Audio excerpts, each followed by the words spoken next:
Good morning. I'm delighted that you could join us this morning for the UNC System webinar, Reinventing the Computer Lab in the Cloud. In our session today, we will be using a town hall format with a live Q&A. Our panelists are both from UNC Charlotte Information Technology Services Department.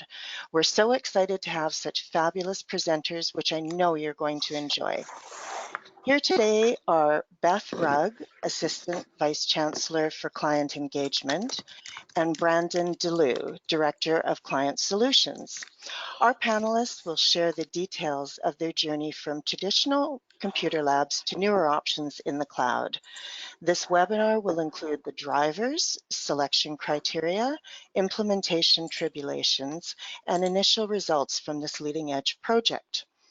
So just a few administrative details before we get started. The session will be recorded and will be made available to everyone for download later on our website. If you're encountering a problem during the webinar, please message one of the organizers using the chat box, and we will do our best to assist you. Questions. We love questions. Please use the panel on the right-hand side of your screen. We will moderate and either answer your questions on the fly or save them until the end. And now I'd like to hand the webinar over to Beth Rugg. Beth? Thank you so much. Next slide, please.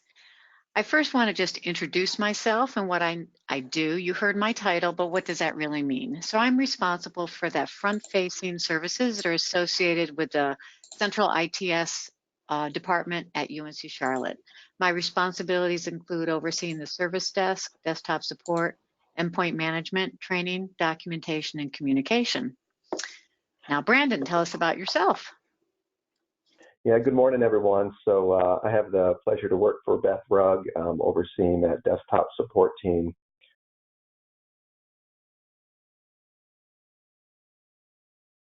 And our solutions team being things like virtualization and SCCM and Jamf that help us manage the devices. Next slide. You can skip this slide, I think, Brandon. Sorry, and the slide that just went by, I'm glad you skipped it as a goofy picture of me. This is Anthony Oide. I'm the CEO of Aporto, and I'm going to try to stay quiet and let the real experts speak about their journey. Next slide, please. So let's talk about the state of our computer labs on campus. And I do want to thank you for being interested in our story. We've been on a journey for the last several years, and that's what we're going to share with you. By no means are we necessarily the experts, but we certainly are willing to give you an honest assessment of where we were, where we're at, and where we're going to. Our journey has really been about understanding the need for physical and virtual labs, the impact of BYOD on lab environments, and how to really identify the right mix of both physical, virtual, while accounting for BYOD. But first, just a few facts about UNC Charlotte. I think it's always important to level set our approach with your own institution. So we have 30,000 students, 5,000 faculty and staff. We have 7 colleges. And as I mentioned, I work for the central IT department, which has about 120 IT staff members. We have about 140 distributed partners across the university. We operate about 45 student computing labs, and I say about because I'm sure you all know the number can change at any given point in time. I believe our largest public computing lab would be our library, where we house between 600 and 800 devices. Many of the other labs are primarily used for teaching spaces, and they are open to student use when classes are not in session. I'm sure we all face the same issues when it comes to managing these labs. On the slide, you can see a few of the kind of key challenges we all face. Labs take time, money, and resources. Typically, we're the ones who create the base software image, then we give it to our campus IT partners to distribute. And usually that happens over the summer. So typically our labs get that big facelift over the summer and not much necessarily changes in between. Of course, there are always last minute requests and changes that come in, and people scramble to meet the needs of the faculty. Again, as a point of reference, our annual replacement budget for these computer labs is around $500,000. And just a quick note here, I'm really going to be talking about our student computing labs. We have several hundred research labs across campus, but I'm not going to be talking about those during this presentation. Next slide, please. So Beth, do you see that, as everybody's moving into STEM and there is, demand for more complex software, do you see that there's a need to be more flexible? I mean, you mentioned that you re-image your computer lab, once a year. Are you seeing an acceleration of people needing, a faster turnaround, or Oh, is that staying? no, absolutely. Absolutely. I mean, we have a request in right now for a couple of our computer labs where faculty need a different piece of software installed next week as we go into the end of the semester. So, I So, think often faculty are going out, they're seeing new products, they want to get those distributed, and they want to, keep up to date with the current software versions. So we do meet those needs, but I would say it's usually more kind of an emergency rather than kind of a strategic approach. cool. Thank you. Sure. So as far as this slide goes, I'm sure you all face the same thing. We have physical computer labs, and the use within those labs fluctuates greatly. So this is just a quick picture of our virtual computer lab environment. As you can see, there's pretty significant peaks and valleys. So, one of the questions we've been trying to answer is how many computer labs do we really need, especially when it appears to be they're not fully utilized all of the time. So, and yet it's also difficult to really understand how a lab is fully used, because working with our data scientists and our schedulers, I know that many of our labs are scheduled close to 90% of the time. But the reality is a faculty member might be teaching in there, but they're only teaching and the computer's only actually being used maybe 10% of the time. So it really is very difficult to get a clear understanding of how these labs are being used. And usually that's what our administration wants. Next slide, please. I also just want to briefly touch on how our student expectations are changing. So our students require more and more flexibility. They like to be able to access software from any device and from any location.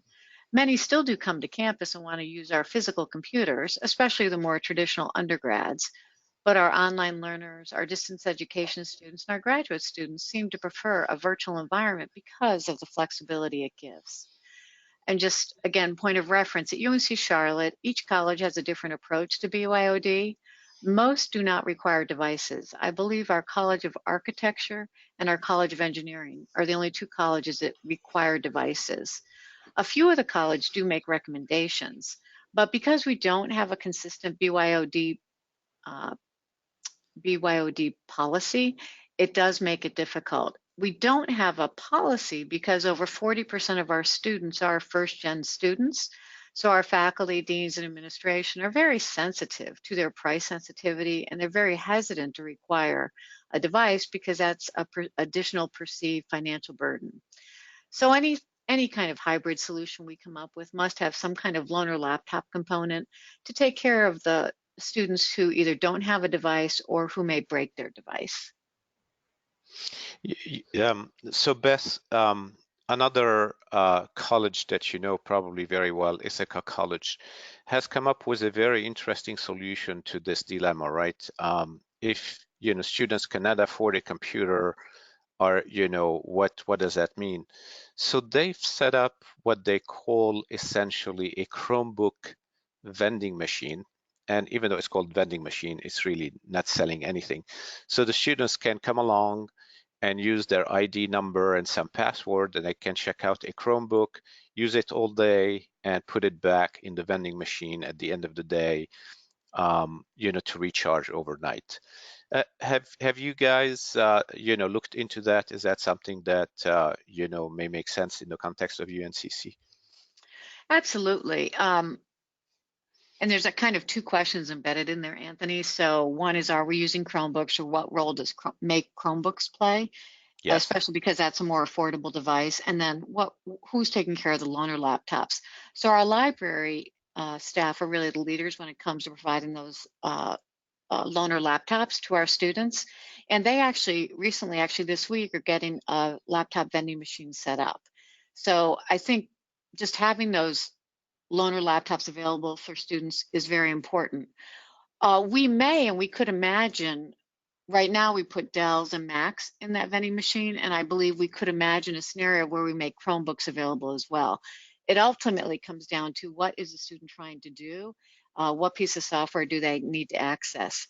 We have been able to convert over time at least one fairly large lab space, probably 50 to 60 computers, to Chromebooks.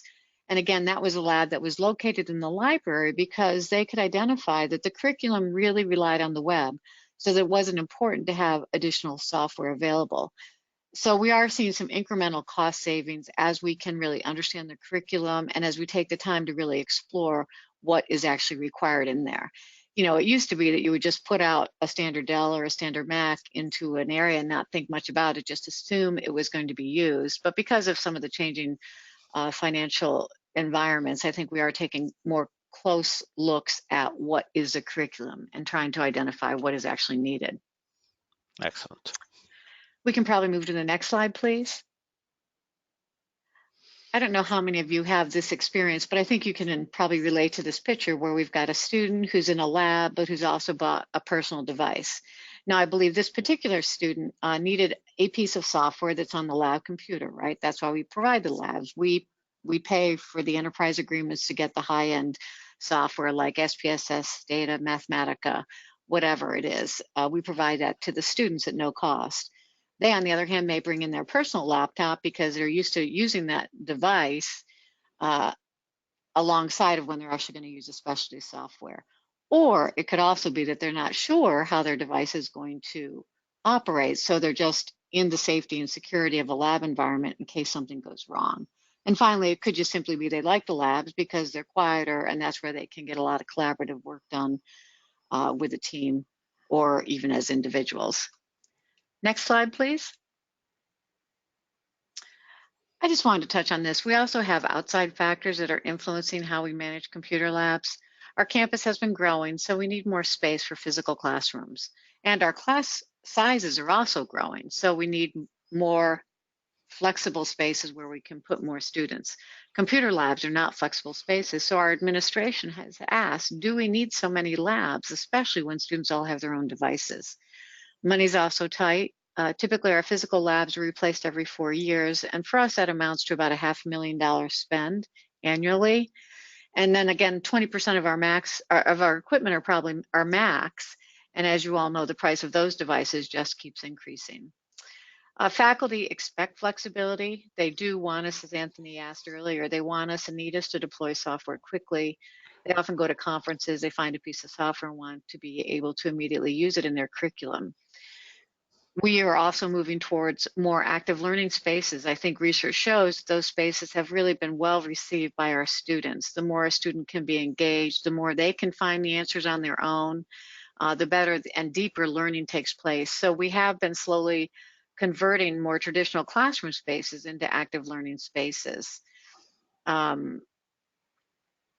You know, and I believe right now we're still working on a strategic plan to figure out exactly how to get that done, but we do want to have active learning spaces in every college.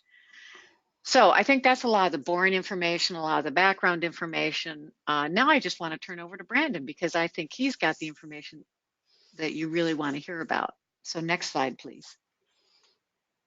All right, thank you, Beth. And you know, as Beth mentioned, there have been quite a few factors that continue to drive our virtualization journey. And I just wanted to spend a little bit of time, I think, you know, talking about you know, our approach over the last few years as we looked at alternative virtualization solutions, some of the pilots that we have conducted, and then you know, and really how, you know, Porto's kind of met our needs. So we have had an on-premise virtual application solution at UNC Charlotte for the last 14 years.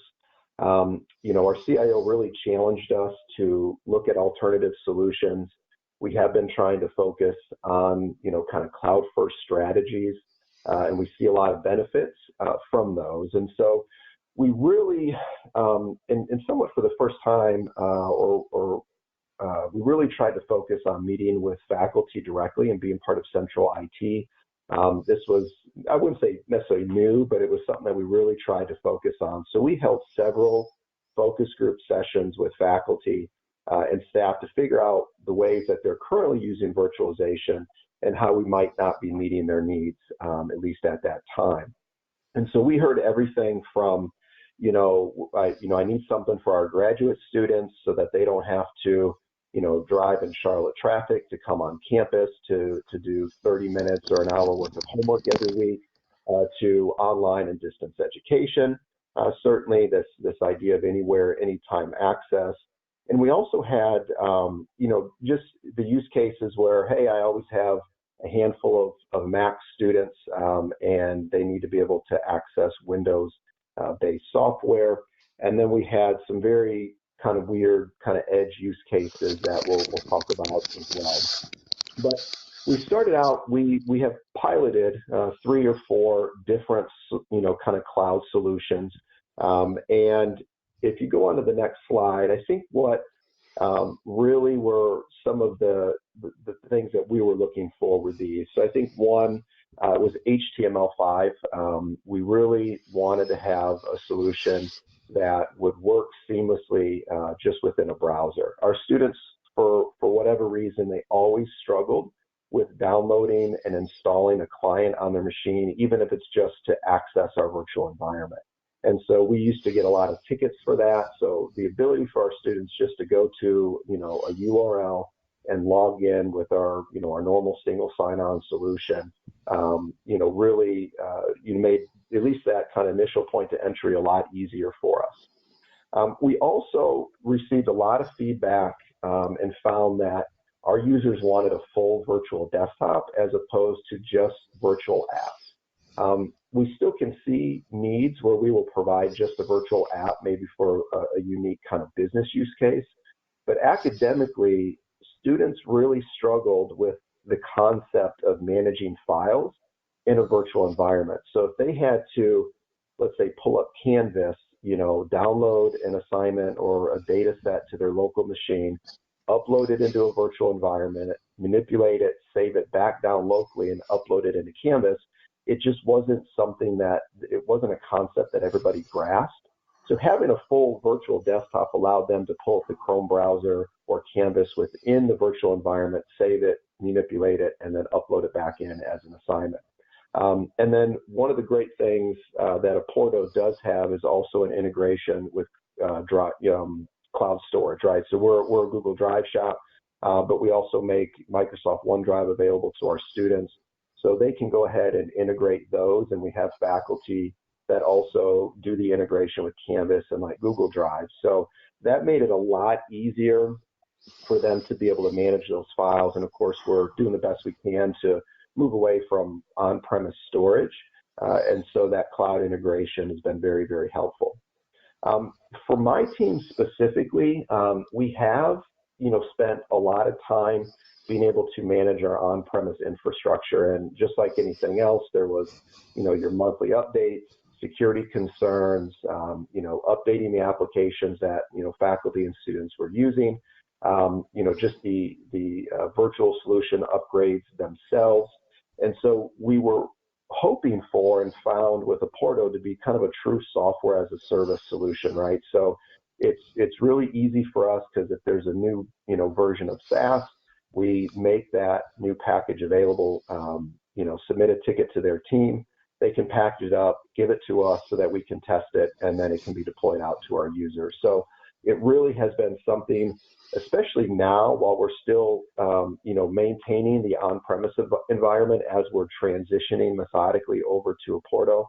It's been great for our team because we've been able to focus on the communication, the efforts, getting them over, knowing that there's not a whole lot that we really need to do from an Aporto solution or perspective.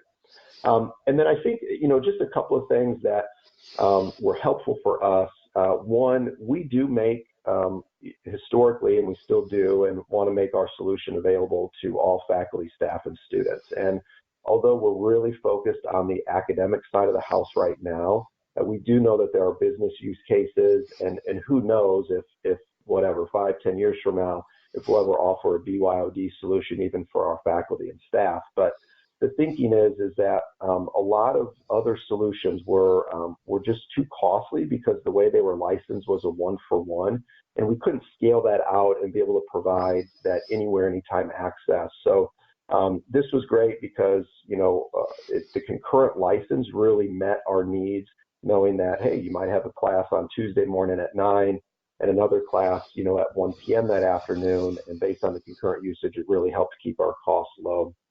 And then the other thing that we really liked about the Oporto solution was it works off of at least two, and maybe potentially a third,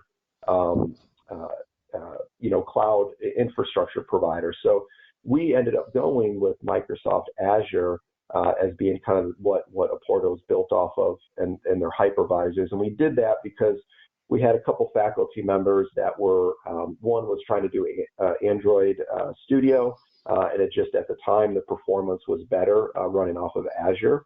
And then we also had a faculty member that was doing like some networking courses, and they wanted to be able to remote in, have these virtual desktops, but then still be able to pull up Microsoft Hyper-V.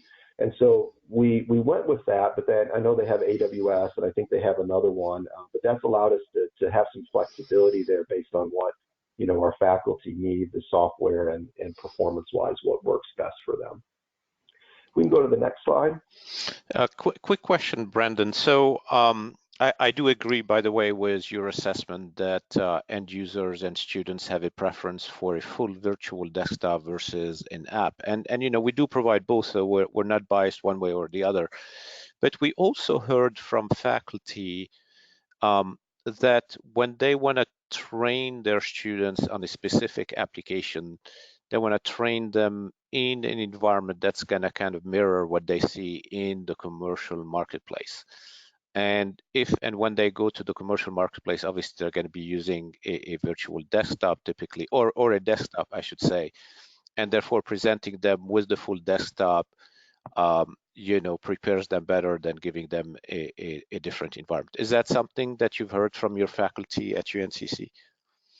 Yeah, I would say so, and even to take it kind of a step further, we have two schools of thoughts. We have some faculty that want their students, let's say they're teaching a database course, they want their students to have to download and install that database and configure it, and then learn the inner workings of that database. We have just as many other faculty that say, look, I don't want to deal with the IT troubleshooting of that. I want a MySQL or SQL Server already set up and installed for them, so that all they have to do is log in and start running SQL commands. So yeah, I mean, I think we've seen it both ways, and we've appreciated that flexibility here within the Oporto environment to be able to do both.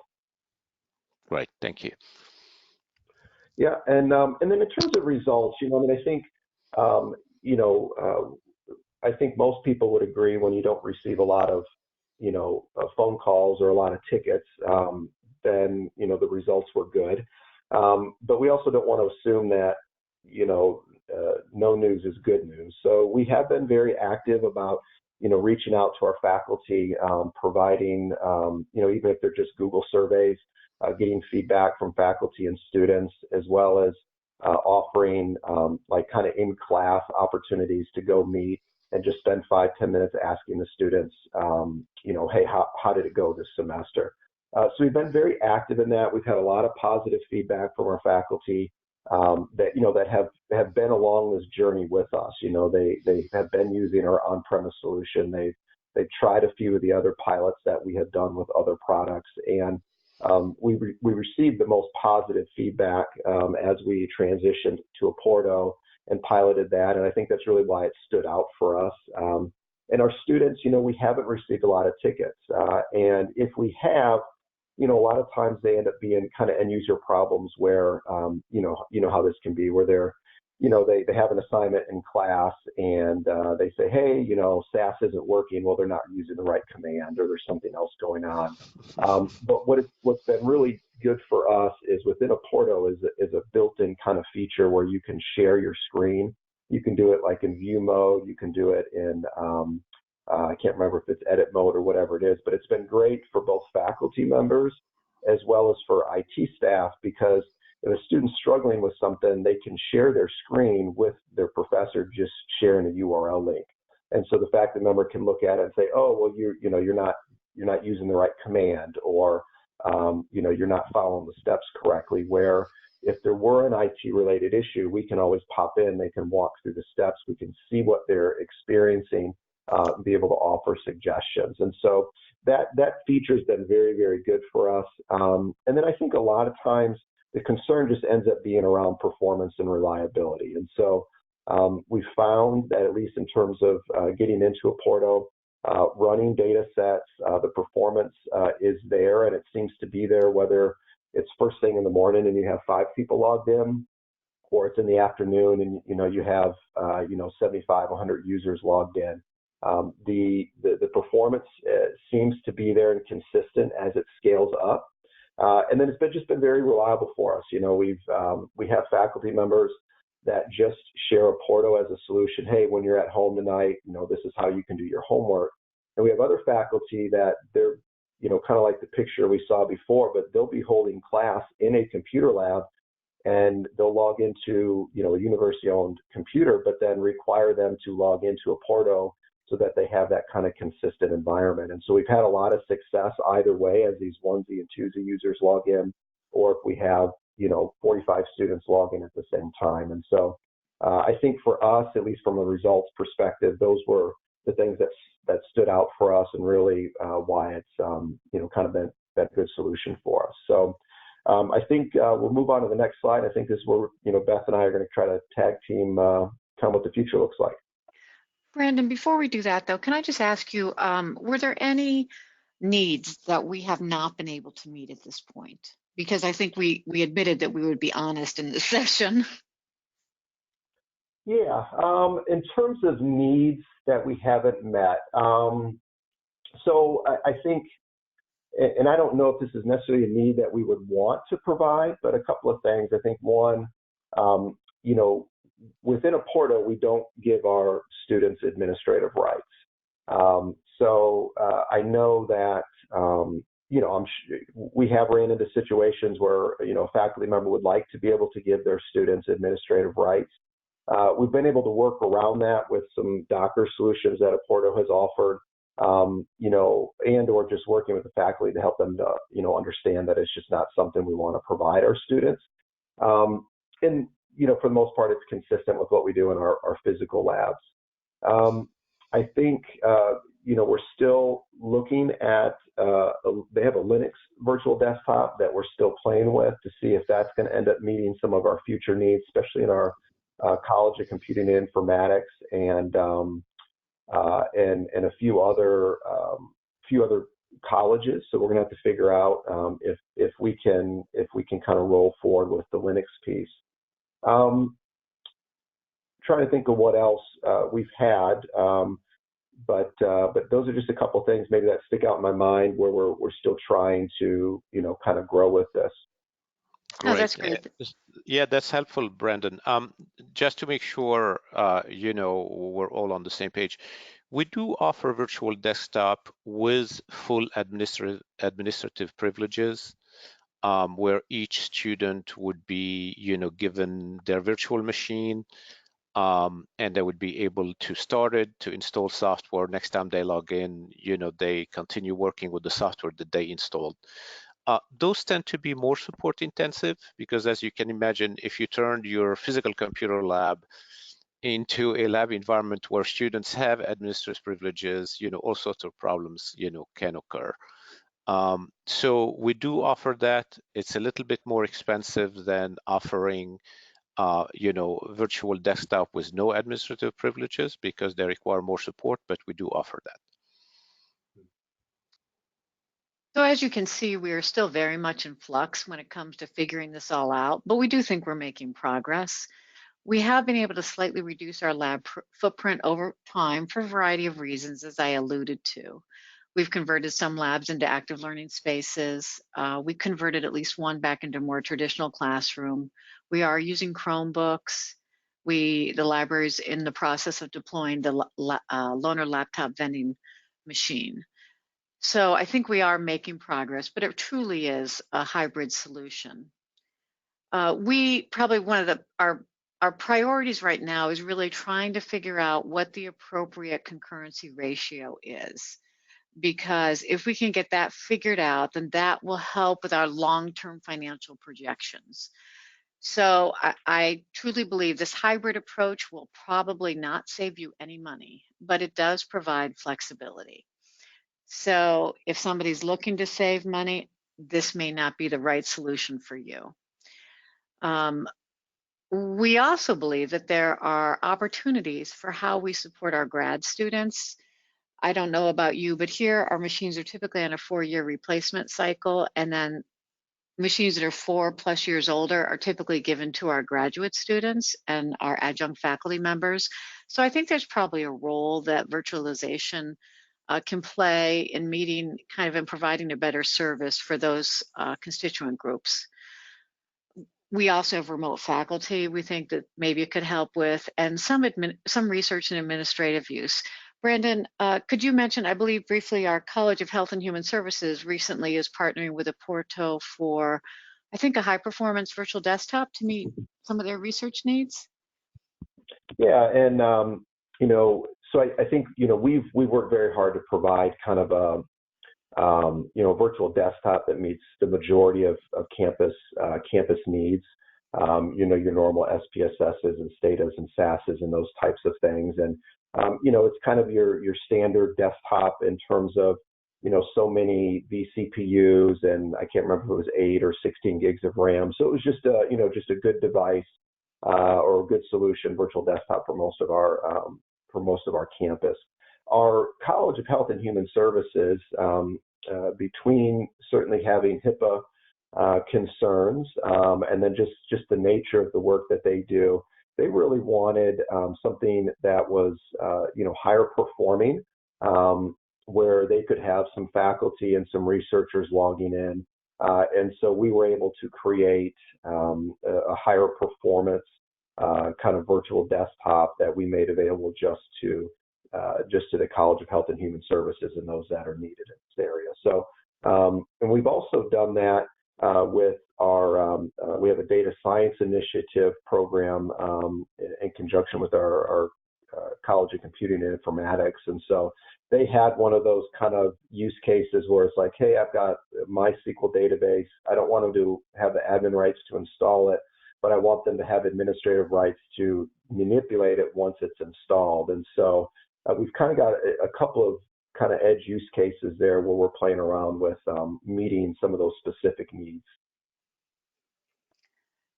Brandon, anything else about our future state? I think, and I agree with you. I mean, I think going to the cloud, really doesn't end up being cheaper in most cases, and virtual desktops are certainly the same. The flexibility, the efficiency, I think there's a lot of benefits with it. But no, I mean, I think for us, we've just got to be careful about what do they call that, kind of the virtualization sprawl, right? Because it is so easy to be able to add new pieces of software. It can be easy to expand the environment. We just have to make sure that, we don't get into the spot 5-10 years from now, we're looking back and we have, a million different applications in this environment to meet these, exorbitant amount of different use cases. And then we're trying to clean it up, right? And we've had that historically where, this one application, it's not device agnostic. So then we put it in a virtual environment so that, a handful of users can use it. So we're trying to be careful about making sure, we're meeting the majority of the use cases, and then just strategic about those kind of one-off use cases. I think that will be something we'll have to continue to focus on, as we move forward. Great, thank you. So I know when this session was originally promoted, I believe there were 3 questions. What is the role of the lab computers when 97% of students own a device? I mean, I think we would say from our experience, there's always going to be a need for a physical computer lab as long as faculty are still teaching in buildings and in physical locations. But we do think that some kind of hybrid approach really will work best. And we think with virtualization, you might be able to reduce or change your footprint and reconvert some of those physical spaces. Can Computer Lab benefit from the cloud? Absolutely. We're seeing huge benefits by our virtual lab environment for our students, especially for flexibility. And the third question was, can computer labs leverage interactive learning concepts? Computer labs absolutely can. As far as how that translates into the virtual space, I think we're still trying to figure that out. And ultimately, I think it's the faculty who are going to really drive those conversations. So we have to partner with them to really figure that out. I think for us, one of our biggest lessons learned was just, well, and one of the, in some ways, joys of this whole journey we've been on is working more directly with the faculty members. Because we are central and there's distributed IT, typically we rely on our distributed IT partners, but we just found that we really needed to kind of get to a level of detail that we could only get to by developing those relationships ourselves. And I think that's been a very rewarding and enlightening experience. As central IT, there's a chance that we get removed from the academic mission of the university, and I think this has helped us just understand it more. So Anthony, I'll turn it over to you, or if there's any questions, we're happy to answer any questions.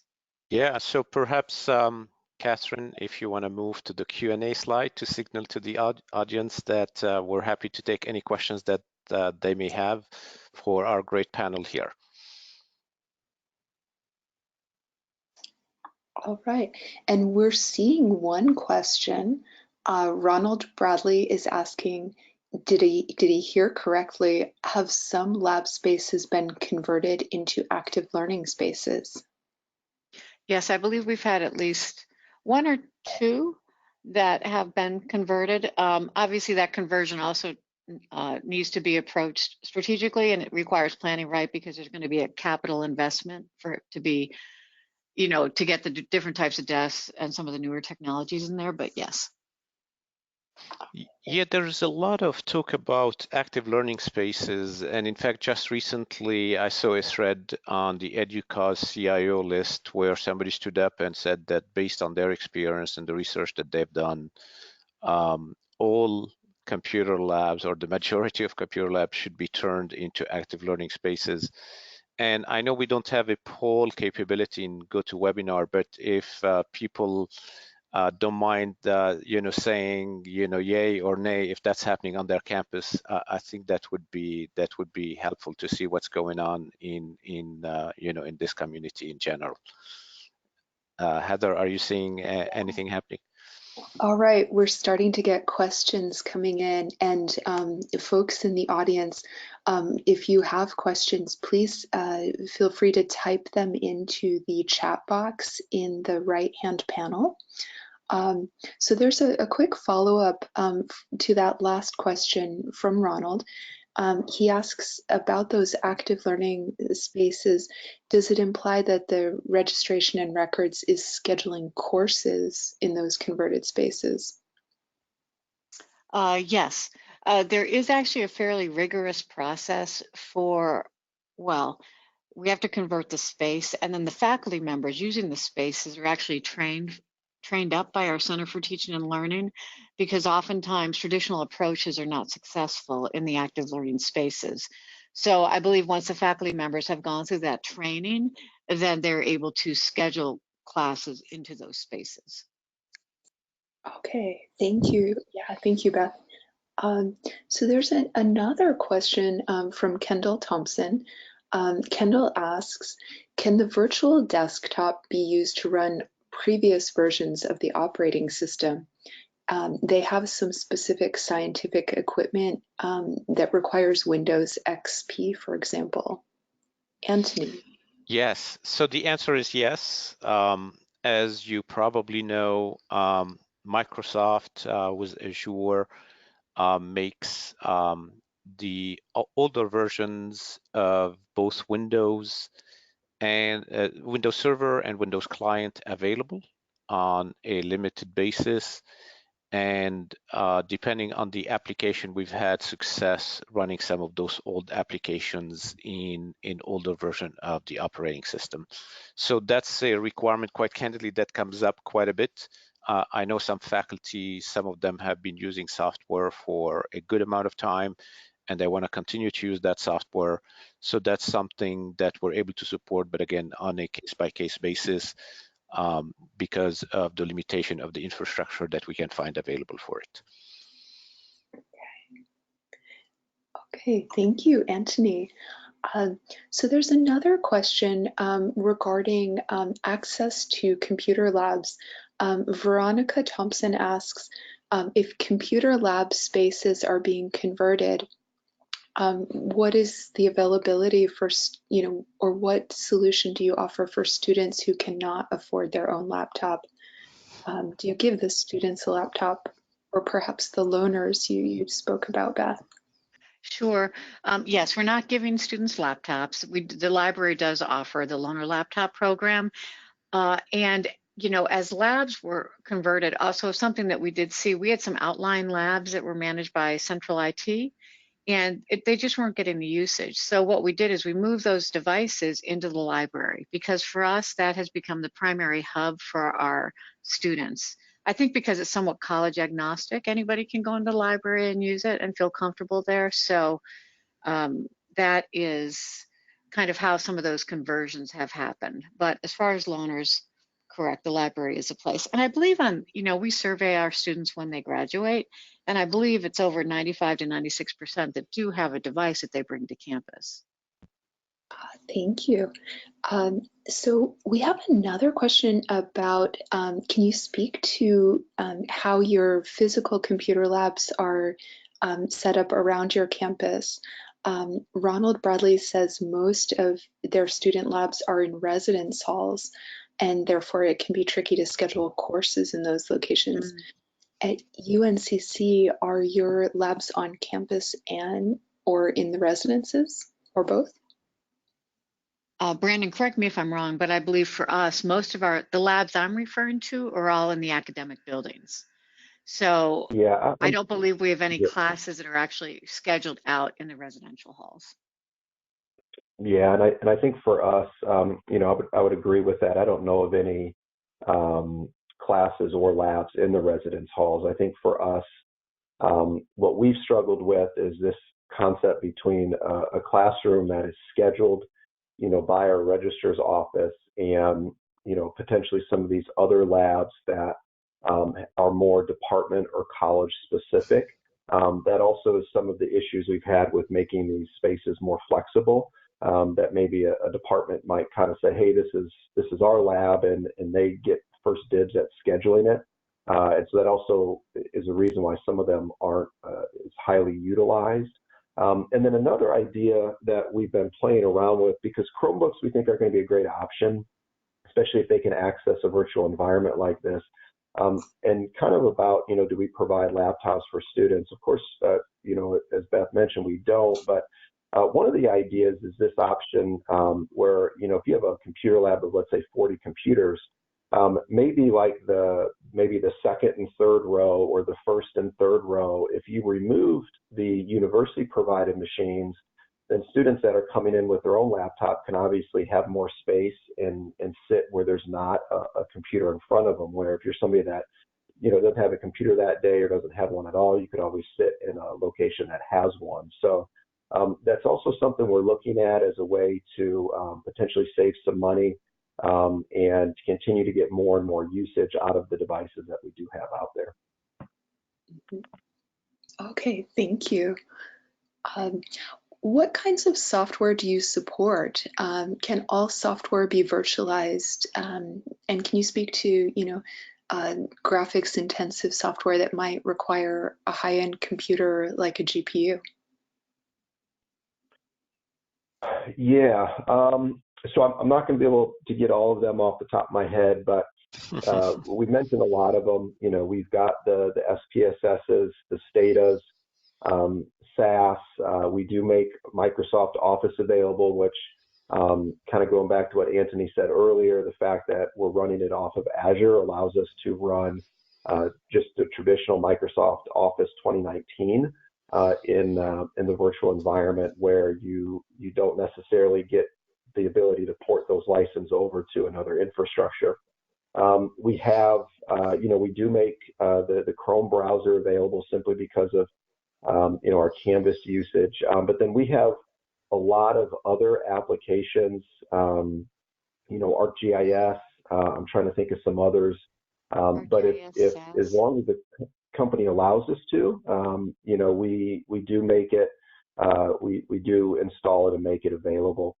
We do have a small number of applications that are licensed for a department or a college, so we only make those particular ones available to certain users. And then in terms of the performance, like I said, we've had a lot of great performance or positive feedback on the performance. We do not pay for any GPUs or anything like that. I think the day will come where we're going to run into an application that's going to require that. But right now we don't pay for it. We don't use it. But I would imagine that when the day comes, we'll run the performance tests like we do on everything else. But yeah, so hopefully that kind of answers your question.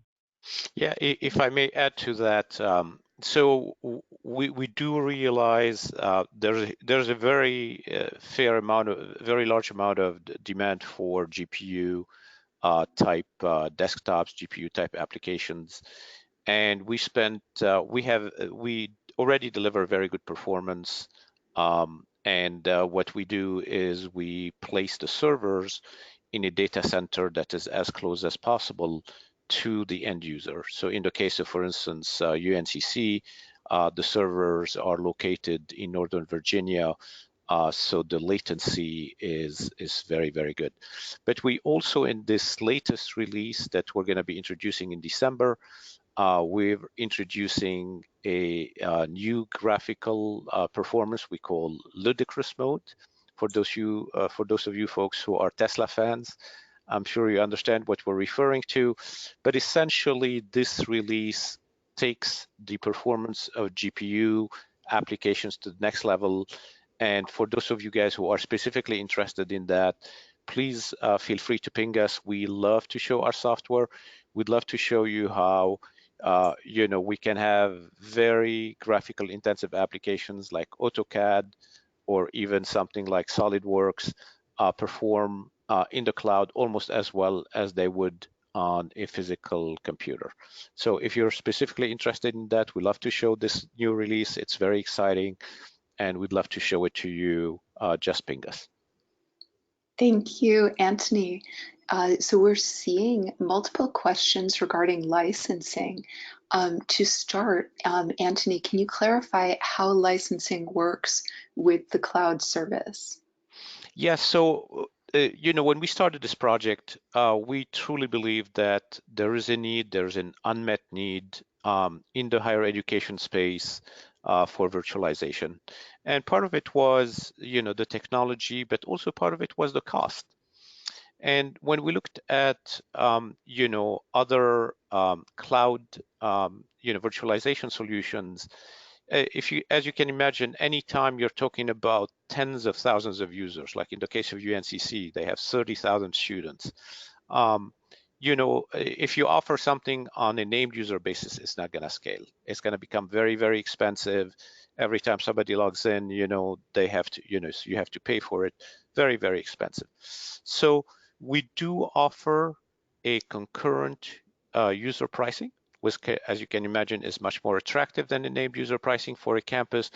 And the cost is dependent on the requirements of the virtual desktop. So we have virtual desktops that are lightweight, that can service something like Microsoft Office or similar applications, all the way to GPU desktops, which are obviously much more expensive. And the cost for those ranges anywhere between $25 to GPU $85 per concurrent user per month. So that's our licensing, our pricing scheme. Okay. Thank you, Anthony, for speaking to the Oporto side of it. Beth and Brandon, we have a question from Paul Mancini. He's asking some of the tools that we use don't have simultaneous use licensing. They only have per use licenses at this time. How do you handle those applications? did you need to convert from per use to simultaneous? So if I'm understanding correctly, a lot of the software that we do have, we have enterprise agreements for, and so we, you know, whether it was our on-premise virtual solution or it's now in the cloud, we've been kind of operating under the fact that we kind of have an unlimited use for those as long as it is either university affiliated users or it's running off of university-owned equipment.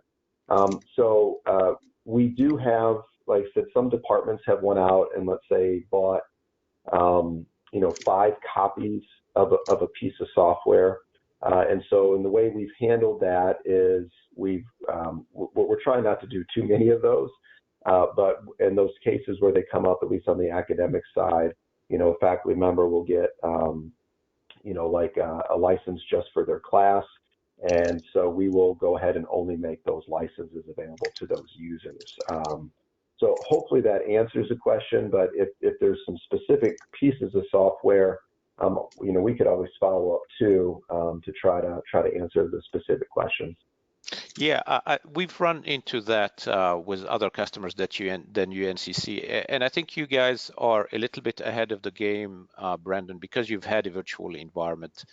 I think some campuses have to deal with the fact that they may have purchased, a device-based licensing. They may have gone to a software publisher and said, we have a classroom with 20 devices in there.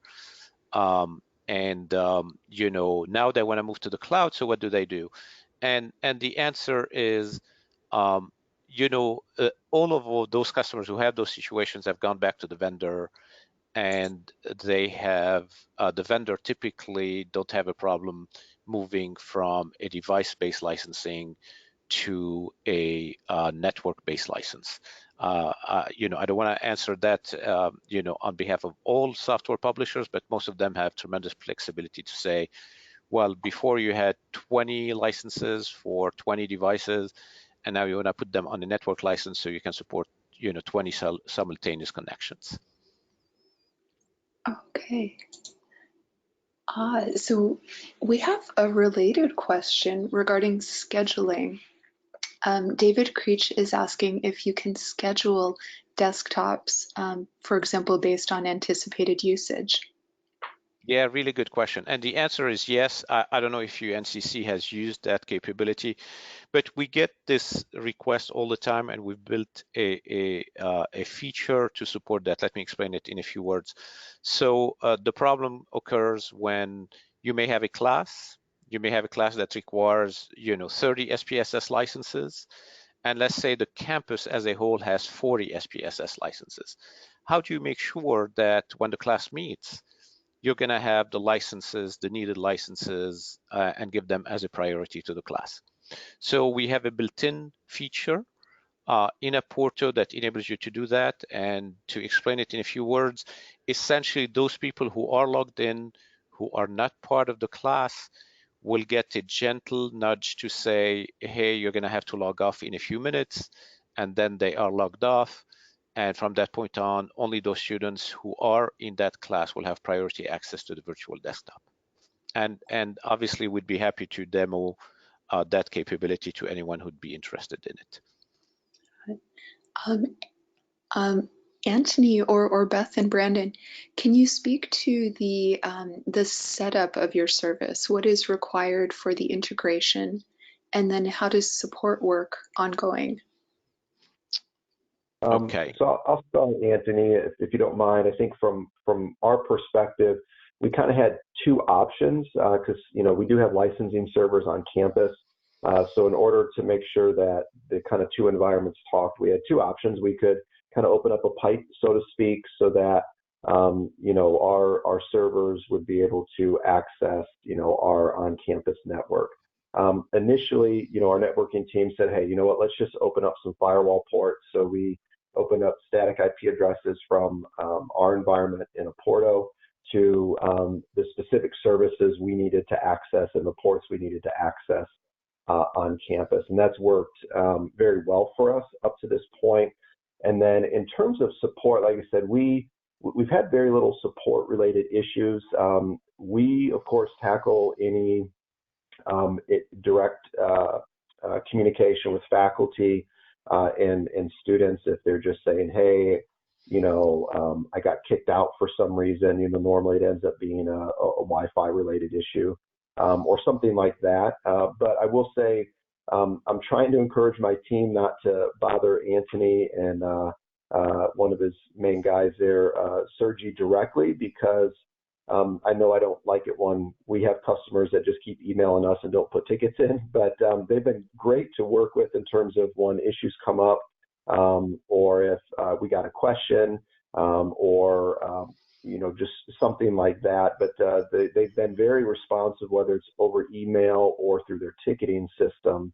And I was actually on a call the other week with a faculty member who's trying to get more faculty members in his department to use Aporto, and his comment was just that the turnaround time was fantastic, and I think that meant a lot to them in terms of as they're moving forward. Okay, great. Well, Brandon, I don't think I could have answered the question better and put in a plug for our service better than you did. Is there any final questions, Heather? We have, maybe let's end on one specific question. David Creech has asked if it's possible to get a mix and match of different types of machines. For example, can I get 25 GPUs and maybe 75 basic machines? For sure, yes, of course. We don't want people who are not using the GPU connected to a GPU machine, because you're wasting money, we're wasting money. It's not our objective to make Microsoft and or Amazon bigger companies than they are. So you can license based on your requirements. So if you require X GPUs, you could license X GPUs, and you require Y lightweight machines, you can license Y lightweight machines. And that way, you're sizing it properly. We're sizing it properly. We're not overpaying to the infrastructure providers, and everybody wins. Thank you. So with that, we want to extend a big thank you to both Beth and Brandon for taking time out of very busy schedules. Thank you for sharing your experiences. Anthony, thank you for providing technical insights and your expertise. We thank the audience for joining us. If you missed any portion of the webinar, a recording will be made available. And this concludes our UNC System Town Hall. Have a great day, everyone. Thank you, Beth. Thank you, Brandon. Thank you. Thank you. Thank you.